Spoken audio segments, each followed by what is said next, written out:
स्वागत है हमारे YouTube चैनल गुरु भारद्वाज में। दर्शकों, आज मैं आपके लिए महत्वपूर्ण ज्योतिषीय जानकारी लेकर आया हूं और ये जानकारी है हमारी पिछली सीरीज कुंडली मिलान से संबंधित। किसी कारणवश समय अभाव के कारण ये हमारी सीरीज का जो कार्य था वो रुक गया था। मैं वीडियो आपके लिए अपलोड नहीं कर पाया, परंतु अब हम इस सीरीज को संपूर्ण करने के लिए आपके सामने हाजिर हैं। इसमें मैं आपको पिछली वीडियोस में मैं बता चुका हूं, जब भी हम किसी लड़की की कुंडली मिलान कर रहे होते हैं तो सबसे पहले हमको उनका गुण वर्ग अष्टकूट मिलान करना चाहिए, क्योंकि अष्टकूट मिलान का जो आधार है वो जन्म नक्षत्र और जन्म राशि है। जन्म नक्षत्र और जन्म राशि का आधार है चंद्रमा, और चंद्रमा हमारे मन का अधिपति है। यानी जीव जगत में मन पर अधिकार चंद्रमा का है। अर्थात हम ये कह सकते हैं लड़की लड़का के मन मिलान के बारे में जानकारी हमको गुण वर्ग मिलान देता है। और गुण वर्ग मिलान अच्छा हो रहा हो तब भी हम गृहस्थ जीवन की मंगलमयता की गारंटी नहीं दे सकते, क्योंकि हमारे मन मिलान किसी के साथ बहुत अच्छे हों और किसी विशेष आवश्यक वस्तु की जीवन में कमी रहे तो भी गृहस्थ जीवन अच्छा नहीं चलता है। उदाहरण के तौर पर ये मान लीजिए लड़की या लड़के में से कोई एक रोगी रहता है, तो क्या गृहस्थ जीवन अच्छा हो सकता है? या घर में संपत्ति की कमी है लेकिन प्यार दोनों के भीतर बीच में खूब अच्छा है, फिर भी गृहस्थ जीवन अच्छा नहीं गुजरेगा।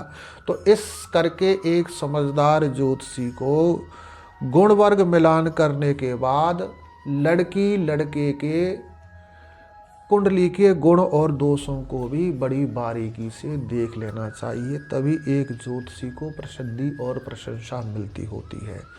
पिछले वीडियोस में मैं आपको बता चुका हूं कि सबसे पहले जब हम किसी लड़की वाले की ओर से कुंडली मिलान कर रहे हों तो हमको लड़के के 6 गुणों को देखना चाहिए। वो 6 गुण कौन से हैं? वो है, सबसे पहले स्वास्थ्य देखना चाहिए, उसके बाद शिक्षा, उसके बाद लड़के का चरित्र, और चौथे नंबर पर लड़के के भाग्य को देखना चाहिए। 5वें नंबर पर लड़के के संतान सुख को देखना चाहिए, क्योंकि हमारी भारतीय समाज में ऐसी मान्यता है, हमारी भारतीय वैदिक ज्योतिष की ऐसी मान्यता है कि घर में संतान सुख का विचार लड़के के ग्रहों से किया जाता है और घर में लक्ष्मी का विचार स्त्री के ग्रह नक्षत्रों से किया जाता है। और उसके बाद हमको लड़के की कुंडली में 6 सुख देखते समय उसकी आयु का विचार कर लेना चाहिए कि लड़का दीर्घ आयु भी है या नहीं है। अन्यथा जितने भी जो गुण हैं गुण वर्ग मिलान के और कुंडली मिलान के, वो सब व्यर्थ हो जाते हैं यदि लड़का दीर्घ आयु ना हो। तो इस प्रकार से जब हम 6 गुणों को देख लेते हैं लड़के के, तो उसके बाद हम देखते हैं 9 दोषों को, क्योंकि कुछ दोष ऐसे हैं जो खूब गुण हैं लड़के की कुंडली में, परंतु एक दोष ऐसा आ गया है जो उन 6 गुणों को और गुण वर्ग मिलान को सबको डुबो के रख देता है। उदाहरण के तौर पर जो 9 दोष देखने का निर्देश हमारे ज्योतिष के आचार्यों ने हमको दिया, हमारी भारतीय वैदिक ज्योतिष हमको देती है, वो है कि सबसे पहले हमको लड़के की आयु का विचार करना चाहिए कि लड़का अल्पायु तो नहीं है, लड़का रोगी तो नहीं है, लड़का नपुंसक तो नहीं है, लड़का व्यभिचारी तो नहीं है, लड़का दरिद्री तो नहीं है, लड़के की कुंडली में संतानहीनता का दोष तो नहीं है, लड़के की कुंडली में सन्यासी या वैरागी होने का योग तो नहीं है, लड़के की कुंडली में विदुर योग तो नहीं है, यानी लड़के के ग्रह ऐसे तो नहीं है जिससे संकेत मिल रहा है कि उसकी पत्नी की आयु कम होगी, यानी वो लड़की की आयु के लिए खतरनाक तो नहीं है उसके ग्रह। और उसके बाद देख लेना चाहिए लड़के की कुंडली में बहुविवाह दोष तो नहीं है। इस प्रकार से हमको 9 दोषों को भी लड़के की कुंडली में जरूर देख लेना चाहिए। 9 दोषों में से 6 दोष तो वो हैं जो गुण ही बन जाते हैं, यानी जो हमने पहले लड़के की कुंडली में गुण देखे वो उन गुणों का ही विलोम दोष बन जाता है। और 3 चीज ऐसी हैं लड़के की कुंडली में जो अलग से दोष के रूप में देखी जाती हैं। वो है लड़के की कुंडली में नपुंसकता दोष। मान के चलिए किसी लड़के की कुंडली का मिलान करते समय जब हम लड़की से कुंडली मिलान कर रहे हैं तो उसकी कुंडली में 6 गुण मिल रहे हैं, गुणवर मिलान भी अच्छा हो रहा है, लेकिन लड़के की कुंडली में नपुंसकता दोष है, तो आप कल्पना कर सकते हैं कि उसका गृहस्थ जीवन अच्छा रहेगा, क्योंकि गृहस्थ जीवन का मुख्य आधार तो यौन कामना से प्रारंभ होता है। यौन कामना यदि उसकी पूरी नहीं होगी तो गृहस्थ जीवन कभी भी सुखी नहीं हो सकता। ये चीज़ें मैं आपको अपने पिछले वीडियोस में बता चुका हूँ। यदि आपने ये वीडियो नहीं देखे हैं तो इस वीडियो के डिस्क्रिप्शन में ये आपको सारी जानकारी मिल जाएगी, उन वीडियोस का लिंक मिल जाएगा, आप देख सकते हैं। तो दोष के रूप में अगला जो हम देख रहे हैं, अगला जो हमारा टॉपिक है वो है संन्यास। एक मंगलमय गृहस्थ जीवन के लिए पति और पत्नी का एक साथ रहना परम आवश्यक है। यदि किसी लड़की की कुंडली में उसका जीवन साथी सन्यासी होने का योग दिखाई दे रहा है, यानी लड़के की कुंडली में सन्यासी योग दिखाई दे रहा है, वैरागी होने का योग दिखाई दे रहा है, तो ये एक गृहस्थ जीवन के लिए अभिशाप से कम बिल्कुल भी नहीं है। आध्यात्मिक दृष्टिकोण से ये अच्छा है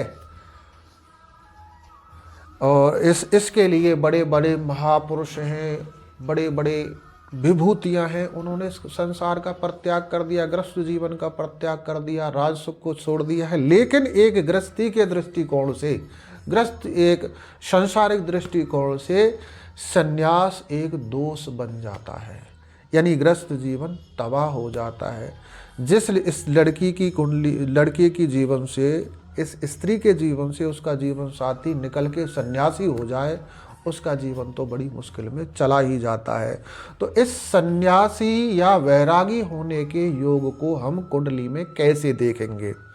सर्वप्रथम हमको ये समझने की आवश्यकता है, सन्यासी जो योग है वो सन्यास है, ये किस ग्रह से संबंध रखता है? तो सन्यास का संबंध है शनि से। एकांतवास चाहने वाला कोई ग्रह है तो वो शनि है। जब शनि अपना दुष्प्रभाव दिखाता है या 12वें भाव से संबंध रखता है, नवमेश होकर 12वें भाव से संबंध रखता है, तो व्यक्ति को योग से जोड़ देता है, संन्यास से जोड़ देता है। ऐसा व्यक्ति एकांत में ही परम सुख की अनुभूति प्राप्त करता है। तो कहीं ना कहीं ऐसा व्यक्ति आगे जाकर संन्यास मार्ग में चला जाता है। और जो धर्म है, यानी धार्मिक प्रवचन करना, धार्मिक ज्ञान अर्जन करना और संत संगति में चले जाना, ये काम है बृहस्पति का। बृहस्पति व्यक्ति को धार्मिक ज्ञान देता है और ज्ञान का प्रचार भी करता है, यानी ऐसे व्यक्ति गुरु बन के प्रतिष्ठित हो जाने में अपने परम आनंद की अनुभूति प्राप्त करते हैं। ऐसी इनकी मेंटेलिटी होती है, मानसिकता होती है। तो सबसे पहले आपको किसी भी लड़के की कुंडली में दोष देखते समय, संन्यास योग देखते समय आपको बृहस्पति और शनि को देखना चाहिए। उसके बाद भाव के रूप में आपको कौन से भावों को देखना चाहिए? तो भाव यदि आप धर्म के रूप में देखते हैं कि ऐसा व्यक्ति क्या धर्म के मार्ग पर बहुत आगे निकल जाएगा, गृहस्थ जीवन को छोड़ देगा, तो उसके लिए आपको देखना चाहिए नवम भाव को। और देखना चाहिए कि सप्तम भाव से बृहस्पति या शनि द्वादश तो नहीं है, क्योंकि सप्तम भाव से द्वादश भाव ये दूरी का होता है, ये दूर करने वाला होता है। ये चीज़ भी आपको जरूर देख लेनी चाहिए। नवम भाव का और द्वादश भाव का संबंध तो कहीं नहीं बन रहा है। द्वादश भाव में ज़्यादा ग्रह तो नहीं बैठे हैं। यदि द्वादश भाव में ज़्यादा ग्रह बैठे हैं और प्रबल होकर बैठे हैं तो ऐसा व्यक्ति संन्यास ले लेता है या वैरागी हो जाता है। परंतु स्मरण रखिए, केवल ये चीज़ आपने लगन कुंडली से नहीं देखनी है, इसकी साथ साथ चंद्र कुंडली से भी पुष्टि कर लेनी है और चलित कुंडली को भी जरूर देख लेना चाहिए। और देख लेना चाहिए आपको अष्टक वर्ग को। अष्टक वर्ग में भी पुष्टि हो रही है, नवम भाव को कितने अंक मिल रहे हैं, द्वादश भाव को कितने अंक मिल रहे हैं। इस प्रकार से सम्यक रूप से कुंडली का निरीक्षण कर लेना चाहिए और देख लेना चाहिए कि लड़के की कुंडली के और लड़की की कुंडली के सप्तम भाव के, नवम भाव के और द्वादश भाव के स्वामियों के एक दूसरे के साथ संबंध कैसे हैं।